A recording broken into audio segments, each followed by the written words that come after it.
doing a game called D&D. It's also kind of like a story where we get to be a part of the story. You get to join battles, you get to do lots of experiences, you get to cooperate, you get to like fight, you get to choose what you do.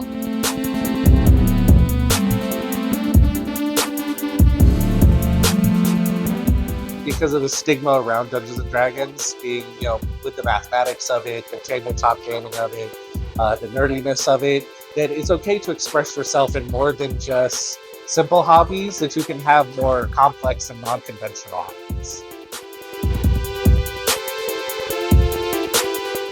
It's like playing a game. Instead, you can control like mostly all of it instead of like there being different rules.